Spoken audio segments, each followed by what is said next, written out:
In our last video where we broke down the Cura process, we had an overwhelming response. We had so many comments and so many likes. We had founders reach out, we had designers reach out, and it was clear that everyone enjoyed the process. So people have spoken, you have spoken, you want to see more. So this is going to be a part of a mini series that we're doing. We're starting with one of the most important stages in the entire process, which is how do we get to a creative direction that sets the course for the rest of the project. Hope you enjoy it. Let us know what you think and let's jump into it. Yo, Riv. What up, dude? We good? We're good, man. What are you saying? I'm very good.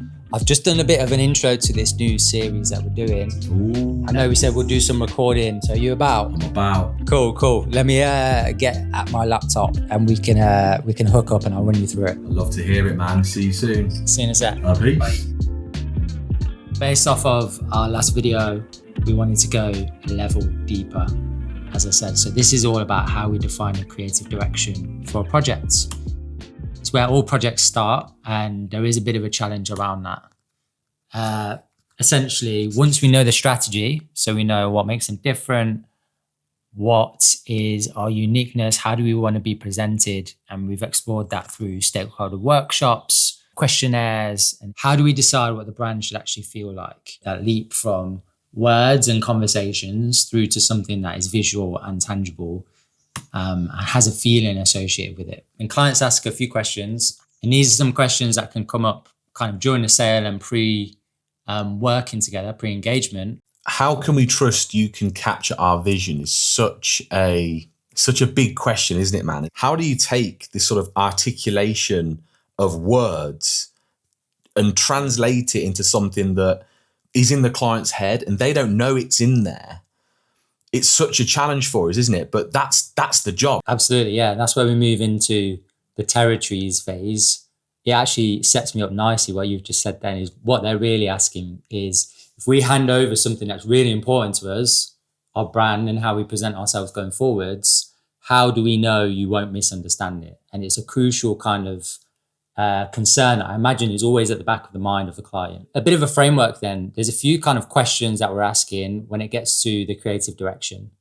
And as a quick kind of answer to each one of those, we do a category scan. So we're making sure we know what the category looks like. What are those unwritten rules that everyone's adhering to? And how does that equate to how we've spotted a pattern here as well? We always say this, don't we? This is a done with you process. And I think that's why these mood boards are so important, and understanding the territories that we could occupy and how it differentiates from the market. It's quite black and white. It's quite plain to see. And those are our recommendations, right? And I know there's a few ways that we, get closer aligned on the mood board, but ultimately it's our recommendation that, like, look, all of these companies here are all doing one thing. They're all singing the same tune. They're all zigging. And we need you to zag. And based on all the conversations that we've had and are having and are exploring with this mood board phase, this is our recommendation for how we can take your brand forward.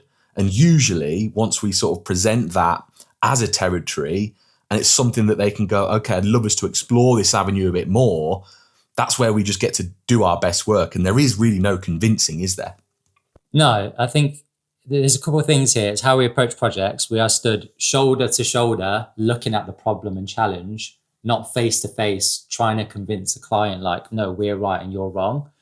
And then, like you said as well, it's building a case. We're not just pulling a mood board out of thin air of like, oh, this looks cool. It is grounded in the strategy we've done together. It's grounded in the conversations we've had and our understanding of their position right now, the market, the audience, all of those dynamics coming into play. And then only then are we moving on to this kind of the mood boards phase, which is where, again, it's stood up on strong foundations. When we are creating different mood board directions, there's a narrative, a rallying idea, a feeling we're trying to evoke with this accumulation of inspiration coming together. Now I'm just going to show you a bunch of mood boards from some different projects. I might be jumping the gun here, River, but a question we get a lot of times as well is when they're looking at this is, what actually am I looking at? Am I looking at colors? Are you asking me about fonts? Are you asking me about vibes? I guess this is where the definition of territories comes into it, right? But I'm curious because I know that we've found this challenge quite a few times, and I'm sure other people are wondering the same thing. How do we combat when we get people that are looking at this and they're going, this all looks great. What am I looking at? What are you looking for feedback on? This is like the nicely presented format, right? But what I was saying before is like, it isn't always linear. It isn't always neat. It isn't always as sexy as this. And I feel like that's where I want to get into sharing some other projects and the process and how it unfolded, just to kind of prove that point. This is an instance where we actually didn't do a neat mood board like that. The client actually came to us with some pretty solid directions. This is from the client. They actually have a few different territories that they'd actually explored. There's some different inspiration that they're pulling together, which they feel represents those territories as well. So our job here was to really distill, okay, what are they actually showing here? We were able to riff off of what they had as a starting point to then create kind of a wider, expanded mood board, which is kind of in an exploded format where we're pulling out really granular pieces rather than pulling it all together in a single board. This is what we needed to be able to gain some initial alignment and run forwards with the brand work ourselves. We had our direction contained in here. And yeah, it's quite a different format to what we had before. Yo, what up everyone? I just want to take a real quick second out of this video. You guys have spoken, you have watched the videos, the feedback has been incredible. Please consider dropping us a subscribe. Come say hello in the comments, share this with your friends, come connect with us on LinkedIn. We're here to have conversations and we love having you along this journey with us. So appreciate your time. Let's get back to the video. I'm just going to skip through kind of the results of what we had from that brand. Just going to scan through really quickly. This was that first pass, that first brand iteration that we presented to the client. And whilst they absolutely loved it in terms of their vision, we actually pushed back on it ourselves, alongside off the back of a comment from the client as well, around how it feels somewhat too complex, too technical, a bit. How did you describe it, Matthew? Was it spooky? I said it was spooky. I said it was sort of like I'm lost at sea, you know, all like the radar greens and stuff like that. Yeah, and this is a rare instance. Like we usually get feedback on the mood boards and territories, but not to the point where we get kind of agreement on the mood board and direction, do the brand, and then have a bit of a U-turn, which is what transpired. This is where I guess mood boarding and coming up with a direction is not linear. It's more thinking on a page. You can actually see the annotation here. I haven't added this for the presentation. This is our thought process as we're going through. What are some more tools that feel approachable, welcoming, and capture that feeling of what feels right, that are a bit more, dare I say, sexy than SEMrush? So we can see a few of those come through here: Granola, Superhuman, and a few others. Then we moved on to, okay, what are some new direction ideas? And this is where we're exploring different themes. You know, what does it look like if we explore illustration, whimsical imagery, textured imagery? And we're just exploring kind of different zones and things we could look into that carry enough distinction that could animate the whole brand. So Pinterest is where we go to get inspiration. A lot of people hate on it, but we love it. And I think a lot of people hate it because people open up Pinterest straight after a brief before actually doing the foundational work we've just discussed, right? We arrived at 4 different directions. These are 4 different territories and visual motifs that could animate the brand and carry that feeling as it went forward. We had number 1, which is the pixel light beacon. It's where we're using pixels to form different imagery, something that's quite distinct and ownable. We then had option number 2, which is abstract gradients, folding that in with bringing in people, and then a serif typeface as well, just to kind of, again, zag when everyone's zigging. Number 3, which was the whimsical framing and what AI sees. So this is more kind of illustration styles, and also the idea of looking at a frame or a mirror around what AI sees, because this is for an AI search visibility tool. And then finally, one which is closer to the original vision, because we wanted to show what would happen if we just muted or watered down and reined that interpretation back a little bit more. And that was the Dead Reckoning kind of technical feel with more of a bright palette there as well. The client got back to us highlighting what they felt could work. And that basically set the course for our next round of iteration. And our creative direction was then dialed down and ready to go into the brand work again.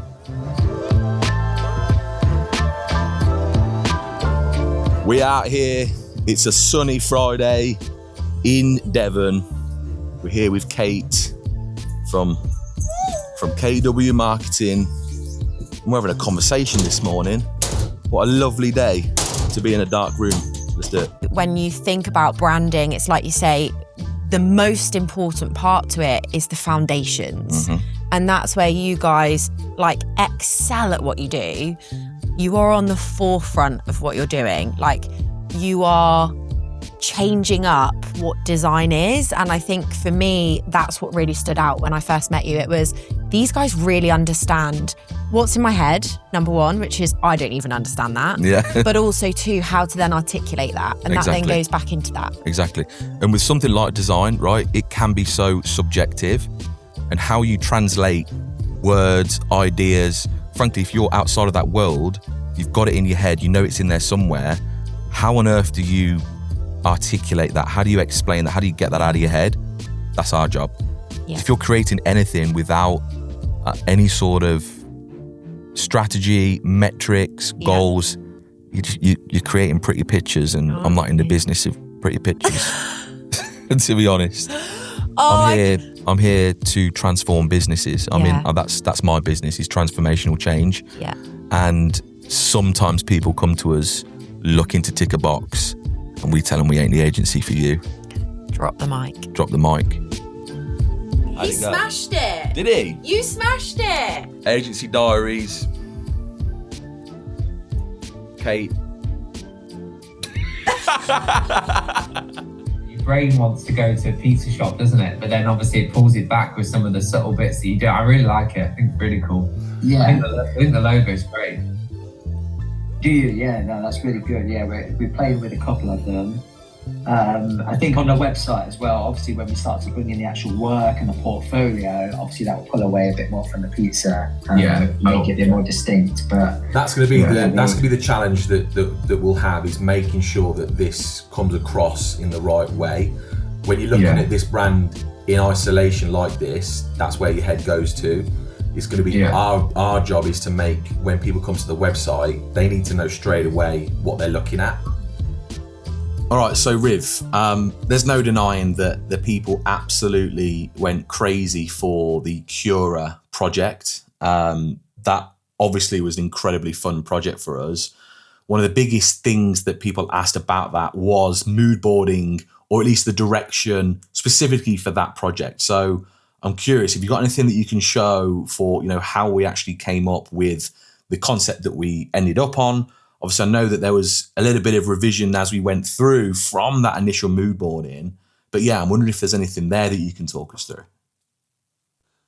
Yeah, sure. So before we got into the mood boarding there, again, we'd done our workshops together. We had the strategy down. We'd done a category scan to see how everyone was showing up. Then it was a curation. And before we got into the more formatted and nicely presented mood boards, one of the things that we decided to do was look into just the manufacturing process. This was done, I guess, outside of Pinterest. This would have been done through Google search, Google Images and the like, just to kind of, brush up on our science and understanding of the science behind their technology. So looking at limestone, looking at the process, and we were watching videos on YouTube to see this as well. I think some people might be surprised to hear that we take the time to dive into their industry, their technology, their science, right? They might think, that feels kind of, out of my remit. But maybe it's just the fact that our niche is sort of deep tech, it's science, it's stuff that isn't familiar. And frankly, we need to understand what it is for us to effectively communicate something about it, right? So I think that people might be quite interested to see that we spend that time to learn about the science, the tech, the process. There's usually some pretty interesting things going on there. whether it's something to do with like molecules or the different form that a material takes when it's being refined or processed, that can be oftentimes something that ignites a spark, something that is able to form a concept that you can then run off for the rest of the brand. After we looked into this, again, we were looking into other bits and pieces that are less around the science or anything to do with that, but other designs that exist that we felt right for the brief that we set after the strategy as well. So this is where we're breaking down typography, gradients, tones, and we're animating what we're looking at here as well, because I think, as you mentioned earlier, sometimes when a client is viewing a mood board, they don't know whether it's the color they're looking at, the typography, or the feeling as a whole.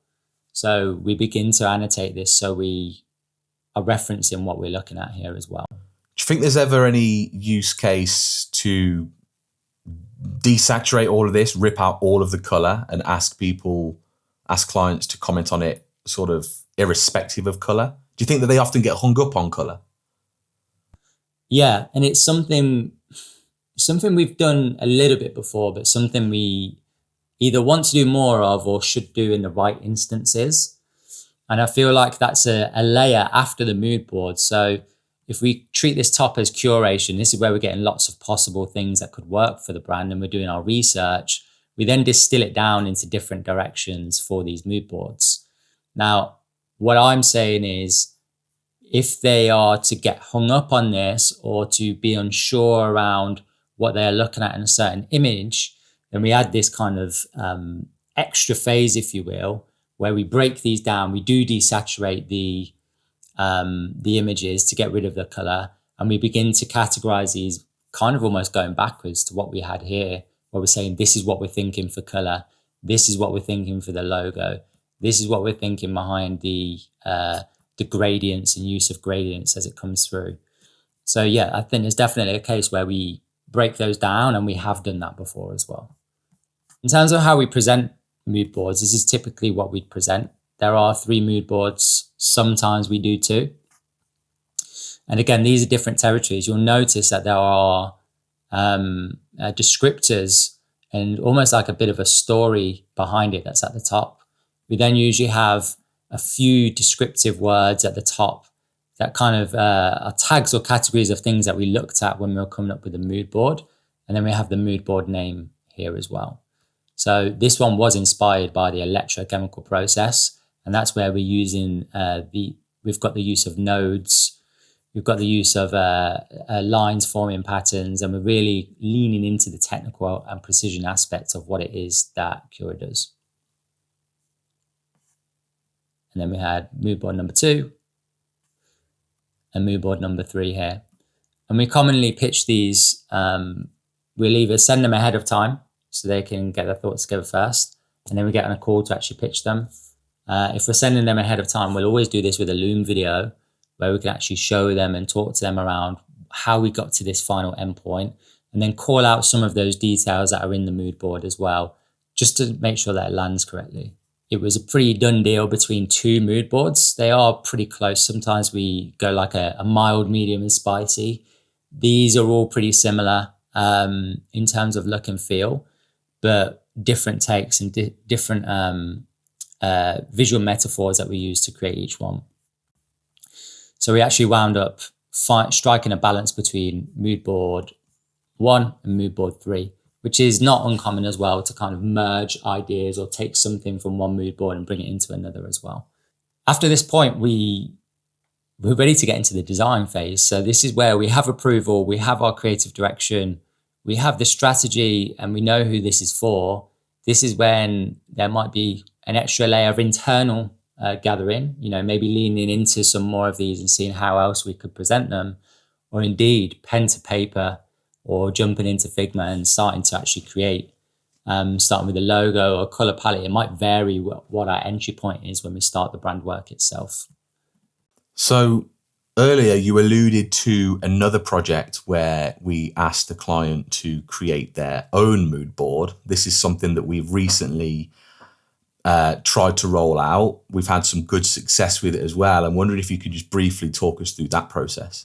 Yeah, absolutely. So that is the done by you versus done with you. So what I've just shown you is done with you. It's where we do workshops together. We present those mood boards and we refine them together. This was a leaner project for us. So we introduced the concept of the client doing their own mood board. And how we did that was we created, in fact, I'm going to pull up my Pinterest because they are a climate tech company in the biospace. We created a bit of a foundational mood board as we're also curating this type of aesthetic. We put it all together. These are things that we feel are appropriate or something that's a bit more experimental that we think has legs. And obviously with how Pinterest works, if you click something, such as this, we then have related things coming up in that as well. So we're able to very quickly find similar themes, and the client's able to do that as well. So we were able to instruct the client in this case to create their own mood board in Pinterest. This is what they were able to create from it. And with one or two back and forths, we were able to process that into a final mood board where we drew inspiration from theirs, as well as did a little bit of our own as well, before we got kind of final approval and then being in a really happy place. Then it meets their vision and feels right to represent them as a company. And then, you asked, where do we go next? Sometimes where do we go next is having a look at typography, having a look at the color palette, and then doing some real quick mock-ups and some exploratory kind of branding use lookups as well. This can help us to just kind of go, okay, what happens when we pull all of these different bits and pieces together? What happens when we, move a little bit away from the mood board? Because as we've just started to explore these designs, we felt like this didn't work and we needed to introduce this. This is when we get explorative with the design. And these are some early samples before we got into the crux of the brand work for this project. So that wraps up the first episode and how we go about creating or establishing a creative direction. Just as a recap, we always start with strategy first and knowing why we are doing this project. What is the perception of the brand or the industry currently? What is that gap that we need to help them close? What is how do the stakeholder interviews feed into this? How does our research fit into this? And how does a category look? And those unwritten, unbroken rules serve as an opportunity for us to do something really different there. That is something that we're taking forwards. And I think last few things, it's not always linear and neat. Sometimes we have to look into research and some science methods. Sometimes we need to go down in a totally different direction than what we thought before. Then there's done by you versus done with you. There are different, I guess, levels or approaches that you could take to mood boarding and establishing a creative direction. Sometimes it is done by the client. And the good thing about that is it can keep things lean. It means we can work at lower budgets. It means that it's revolved around and it's probably better alignment for the vision of the founder. However, it doesn't mean that we can explore, 3 different territories, 3 different possible futures and see them side by side and see what feels right with that calibration between the 3 of them as well. And then finally, direction doesn't always mean done. Just because we have a creative direction, that does not mean that it is done and we do the brand work and everything's fine and dandy. Oftentimes that's the case and we hope that's the case. But sometimes it means after the first review of that brand project, we might need to go back to the drawing board because we may have missed the mark or we may have missed something along the way. And that's part of it. Is sometimes you don't know it until you see it. This mitigates this as much as possible. And it means, even if you do have to make a U-turn, it's not the be all and end all. It means we can go back to the drawing board, know what wrong looks like, know what isn't right for the brand and what represents it. And then we have more to go off. We know we have a better filter as we're looking for what feels right as we go forwards. That summarizes it. I hope this has been valuable to you. There's lots more of this to come. Let us know as well what you want to see more of and what we can cover in the next ones as well. As we want to make sure that we go as deep as possible on this and peel back the curtain, peel back the layers as much as possible, just to give you guys as much of an insight into our world and how we do things. So that wraps things up. That was the Frontier Studio Hours, and I'll catch you in the next one. Yeah. These are my memoirs. Light up a cigar, smoke up the memories as I sit and dust them off. Why do people say ish just to piss you off? Ignore them, no call button, and then dress too par. Now they can't test the guard.